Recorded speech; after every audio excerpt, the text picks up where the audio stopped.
Salut à tous et toutes et bienvenue dans cette nouvelle vidéo spéciale unboxing Black Friday. Donc je suis allé commander sur certains sites comme par exemple celui de ESC Distribution. Et puis voilà, j'ai fureté un peu partout pour trouver des choses sympas et je vais vous les montrer dans cette vidéo. Alors pour commencer cette sélection, je vais vous montrer déjà ce que j'ai reçu de l'Espagne, qui eux aussi quelque part font un petit peu leur Black Friday.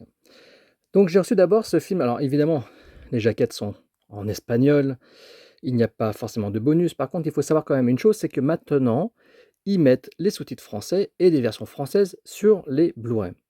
Donc ce qui fait que c'est assez intéressant et c'est pour ça que maintenant sur Vinted, par exemple, on voit plein de boutiques ouvrir avec plein de mecs qui vendent des Blu-ray bootleg espagnols. Alors je dis bootleg parce que soi-disant, d'après des gens comme Stéphane Bouillet du Chat qui fume, qui m'avait fait la remarque et la leçon sur Facebook, ce ne sont pas des vrais Blu-ray, patati patata, c'est des bootlegs, etc.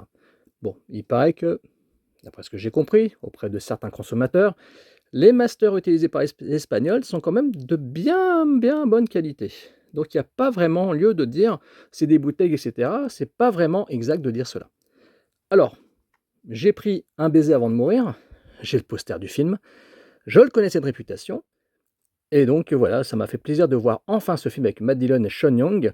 Matt Dillon qui joue le rôle d'un, on va dire, d'un salopard psychopathe, obsessionnel, et Sean Young qui a un double rôle, celui d'une jeune femme qui se fait tuer par Matt Dillon dès le début du film, et ensuite celui de sa sœur jumelle qui mène l'enquête sur le meurtrier et qui finit par croiser la route du beau ténébreux Matt Dillon. Voilà.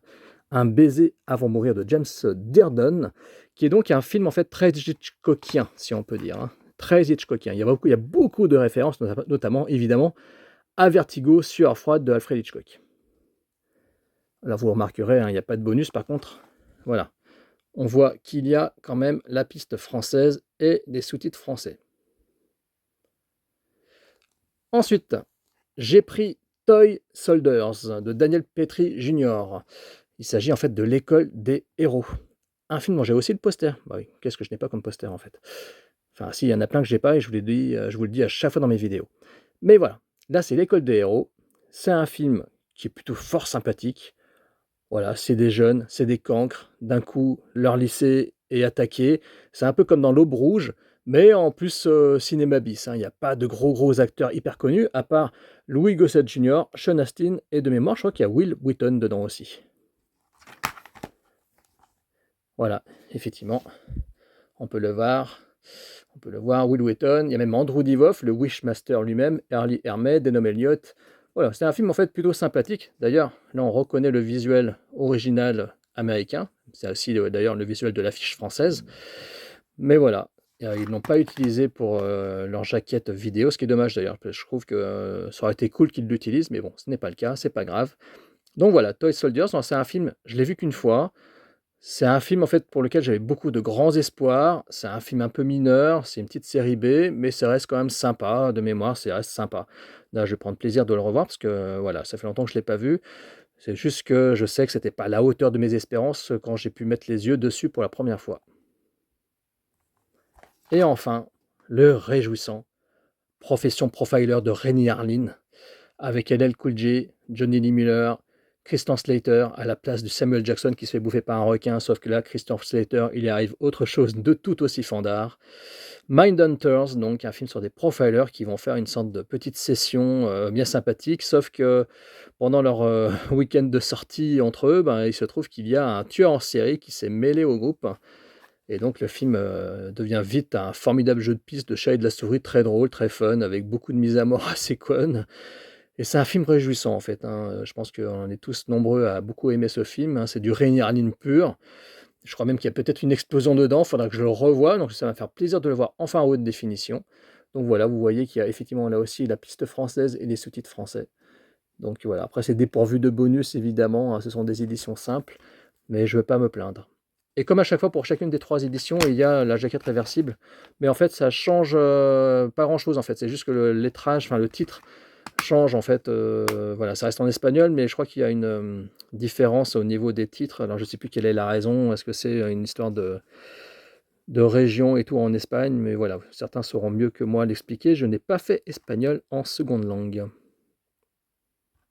Voilà donc les 3 éditions que j'ai prises en Espagne.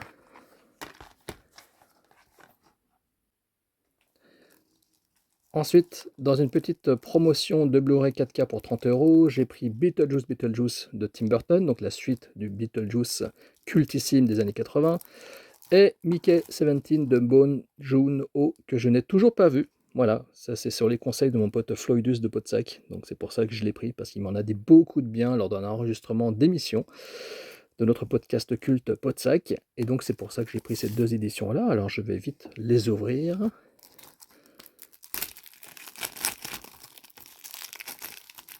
Hop. Tac. Donc là, c'est une édition simple, hein, évidemment. Ce qui est sympa, c'est quand même, c'est quand ils mettent au moins le Blu-ray 4K avec le Blu-ray normal. Bon, c'est une jaquette classique, il n'y a rien à dire. Voilà, bon, c'est sobre, c'est efficace. Je ne vais pas me plaindre pour le prix, franchement, c'est cool.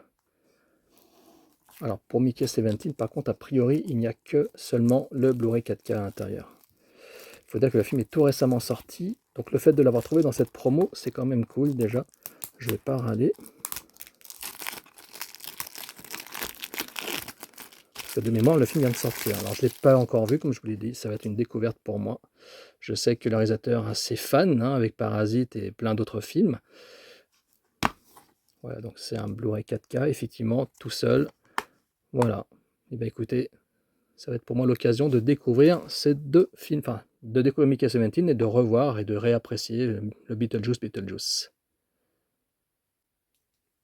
Alors on a tous été nombreux à aller pendant la Black Friday sur la Fnac, etc. Mais moi je suis allé sur le site aussi de ESC, donc je sais que beaucoup d'entre vous y ont été également. Et c'est ainsi que j'ai pu rattraper mon retard et prendre par exemple le 4K de Terrifier 3. Parce que j'avais déjà l'édition collector culte qu'ils avaient sorti en coffret limité du 1 et du 2, mais j'avais pas encore pris le troisième. Bon, je suis pas... C'est pas que je suis un fou de la saga, c'est juste que je suis complétiste. Donc voilà, une édition toute simple, avec un visuel double, donc ça c'est plutôt sympa. J'aime bien le fait qu'ils mettent quand même deux visuels différents pour leur édition, ça c'est sympa. Pas mal de bonus aussi. Un entretien avec l'actrice principale, un entretien avec le production designer, commentaire audio. Bon voilà, il y a même un clip du groupe Ice Nine Kills. Ouais, c'est plutôt sympa, hein, pour un petit film d'horreur qui a fait beaucoup parler de lui, évidemment. Et ce qu'on a dedans, bon bah deux disques. Voilà. Le 4K d'un côté et le Blu-ray de l'autre. Voilà, la jaquette est simple, elle n'est pas réversible. Bon, on va pas se plaindre, c'est une jolie petite édition et c'est largement suffisant pour Terrifier 3 et certains diront même que c'est trop pour ce film. Alors à l'époque, on avait des VHS plein la maison et maintenant, pour les collectionneurs de Blu-ray 4K, etc., ce que certains éditeurs comme ESC aiment faire, ce sont des boîtiers sous forme de vieilles VHS. Voilà. Et là, il s'agit justement du film Dr Rictus de Manny Coto. Alors ça reprend, ce qui est sympa, c'est que ça reprend le visuel du poster français, que j'ai d'ailleurs en ma possession. Ce que j'aime bien aussi, c'est que ça reprend un peu les couleurs de l'ancien label VHS Proserpine Édition. Je ne sais pas si vous avez connu le label VHS Proserpine, mais c'était de cette même façon-là. Enfin, je vérifie, mais de mémoire, il y avait ce code couleur comme ça sur le côté de leur VHS. Alors, il y a pas mal de bonus. On y voit effectivement la présentation du film par Mylène Da Silva d'une chaîne YouTube, je pense, Welcome to Primetime Beach, qui fait partie de la sororité. Ah oui, oui, justement, la sororité, on connaît, puisqu'avec mes amis, nous connaissons Jess, donc ça tombe bien. Un petit coucou à Jess Lordi, comme ça, de la sororité. Il y a également de l'éclat au silence, hein, anatomie des années creuses du slasher. Je ne suis pas du tout surpris non plus, puisque effectivement c'est un slasher quand même très très très mineur, Dr Rictus, Dr Jiggles pour sa version originale. Il y a également des entretiens avec l'acteur Larry Drake, le bad guy de Darkman, et qui est donc le fameux Dr Rictus, et le réalisateur Manny Coto. Et ensuite, il y a aussi quelque chose sur la mélodie de la folie par l'historien Randall B. Larson, et un making-of d'époque. Moi, ce film, je l'avais en DVD, tout simplement. Comme je l'ai dit, c'est un film mineur, c'est pas le chef-d'œuvre du slasher, c'est sûr. Voilà, c'est un film vraiment pour les complétistes qui veulent absolument avoir un slasher de plus dans leur collecte. Donc, il comprend évidemment le film en Blu-ray dans la fameuse Slash édition, hein. C'est un peu l'édition, c'est un peu la collection Blu-ray slasher que ESC sort pour faire concurrence à la collection de chez Rimini Éditions. C'est pour ça que d'ailleurs que leurs éditions plus classiques, plus standards, elles ressemblent beaucoup à celles de Rimini. Dedans, on a le poster du film. Alors, il n'est pas réversible de ce que je vois. Et donc, on retrouve le poster. Alors, celui-ci, je ne connaissais pas du tout ce visuel. Alors, c'est marrant parce que ça semblerait être le visuel français original. Mais c'est bizarre parce que moi, j'ai l'affiche du film. Et l'affiche du film, c'est celle qui est sur la jaquette de la VHS. Dr. Ictus, Dr. Jiggles, présenté quand même à Avoria en 93. Je pense que je ferai peut-être une présentation d'affiches quand je remettrai la main dessus, parce qu'à chaque fois, il faut que je fouille dans ma grande pile d'affiches pour vous les présenter. Et ensuite, on a des petites cartes postales, des petites lobby cards. Alors, comme elles sont dans le coffret VHS, forcément, elles sont un tout petit peu gondolées. Ça, c'est dommage. Ils auraient dû les mettre dans une pochette, je pense. Avec sa fameuse valise. Cette photo, elle est iconique parce que je me rappelle, on la voyait dans le Mad Movies, quand ils avaient parlé du film.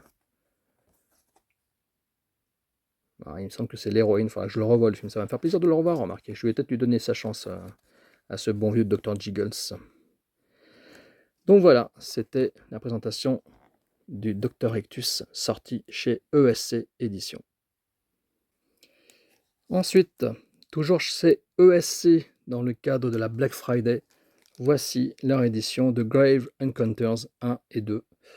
Alors, j'ai vu ces films à leur sortie, enfin j'ai surtout vu le premier, le deuxième j'ai pas souvenir de l'avoir vu, c'est de pur fun footage, mais de mémoire le premier était assez réussi, il était assez flippant, donc je suis assez content qu'il l'ait sorti.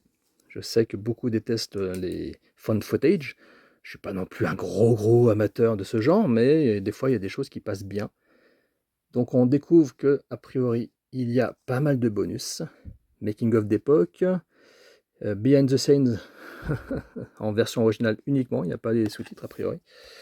Et il y a épilogue fin alternative pour le premier, et pour le second film, making of d'époque, entretien avec l'acteur principal, et un behind the scene, encore une fois, en version originale. Bon, ça c'est... Alors j'imagine un peu ce que ça doit donner, et les mecs ils ont laissé tourner la caméra pour qu'on voit ce qui se passe sur le plateau, et puis ça s'arrête là. Je suis sûr que c'est ça, à vérifier. Alors j'ouvre la chose, j'ouvre la bête. Voilà. Alors c'est un amaret. Non, même pas, je dis une bêtise, c'est un digipack, qui se déplie.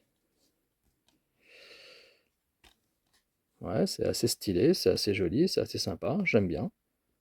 C'est sobre, c'est efficace, et ça donne envie de revoir les films. Qui de mémoire sont assez flippants, hein. Faut vraiment que je me remette dedans. Après voilà, encore une fois, il faut aimer les fun footage, hein, bien sûr. Alors, est-ce que quand on enlève le disque, hop, ok, je le mets délicatement. J'aime bien les mettre à l'endroit, je suis un peu toqué moi, hein, quand je peux le faire. Bon, généralement je le fais après avoir fait la vidéo parce que sinon je vais passer pour un fou, mais c'est vrai que j'ai une petite manie de mettre les titres à l'endroit dans les boîtiers. Je sais pas si vous êtes comme moi, mais moi c'est ma petite obsession. Et d'ailleurs j'arrive, ouais, hop. Je trouve ça plus stylé comme ça. Voilà, c'était l'édition Grave Encounters 1 et 2.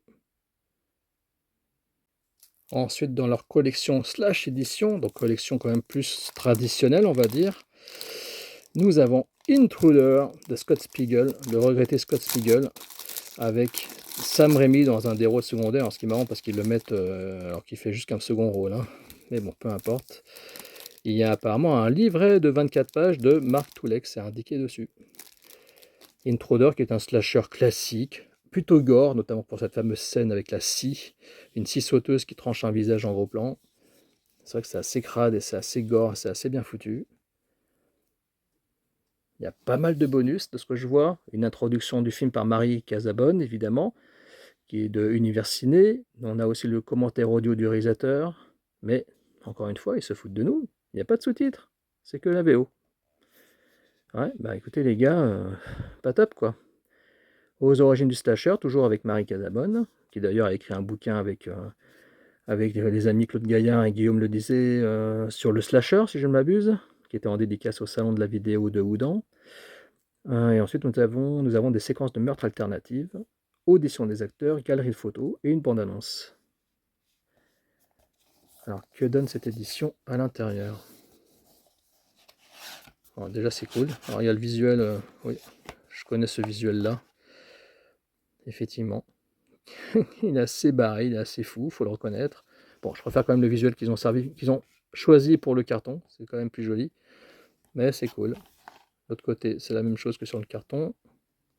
Et quand on ouvre, et ben ma foi, c'est pas mal foutu. Le Blu-ray et le film en DVD également. Et un livret de 24 pages, comme promis, de l'ami Marc Toulek, qui, encore une fois, non, n'est pas un ami, rassurez-vous. Mais bon, comme je vous l'ai déjà dit, quand on lit Mad Movies, quand on est ado, on a l'impression que les rédacteurs en chef et les rédacteurs de Mad Movies sont tous nos amis. Ouais, ça promet d'être sympa. En tout cas, j'adore ce genre d'édition dans laquelle il y a un petit bouquin. Ça, c'est sensationnel. C'est vraiment, vraiment, vraiment génial. Voilà pour cette édition collector de Intruder, gros slasher gore, paru chez ESC dans leur collection Slash Édition. Et enfin, pour terminer cette sélection de la Black Friday chez ESC, Sable Mortel de Roger Donaldson, le réalisateur du remake du Bounty, si je ne m'abuse, avec Willem Dafoe, Marie-Elisabeth Mastrantonio et Mickey Rourke. Et on voit que dans les seconds rôles, il y a Samuel Jackson. Et donc, a priori, dedans, en supplément, nous avons un entretien avec Frédéric Albert Lévy concernant Sable Blanc pour Série Noire. Voilà, je suis très curieux de voir de quoi il s'agit. Donc, une édition, encore une fois, comme vous le savez, pour éviter les embrouilles, j'ai déjà commencé à retirer le blister pour m'aider et me faciliter la tâche pendant la vidéo, sinon vous me verriez faire ça pendant 3 plombes. Donc, j'aurais tellement peur d'abîmer le tout, ça m'énerverait beaucoup. Alors, est-ce qu'ils ont utilisé l'affiche française d'origine?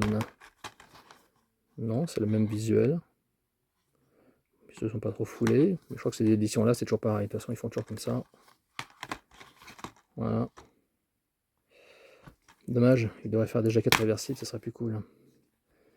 Donc on a le film en Blu-ray d'un côté et le film en DVD de l'autre. Bon, c'est les titres d'édition simples de chez ESC, hein, comme ils aiment souvent le faire. Voilà. Et ben, c'était pour terminer avec cette sélection ESC Black Friday.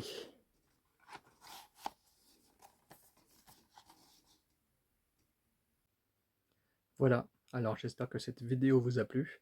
Vous me direz si vous avez pris vous aussi certaines éditions chez ESC ou ailleurs, si vous avez pris ces films notamment, et puis aussi si vous les connaissez, s'ils vous plaisent, n'hésitez pas à me laisser des commentaires. Je suis très curieux de savoir ce que vous pensez de ces films et si j'ai fait au moins des bons choix. N'hésitez pas à être cruel, ça ne me dérange pas, j'adore discuter de cinéma avec tout le monde. Donc je vous souhaite le meilleur, bonne soirée à tous, bonne journée, et puis je vous dis à bientôt. Et puis merci aussi pour les commentaires, les nouveaux venus, les pouces en l'air évidemment, j'en ai besoin pour continuer de survivre à travers la jungle de YouTube.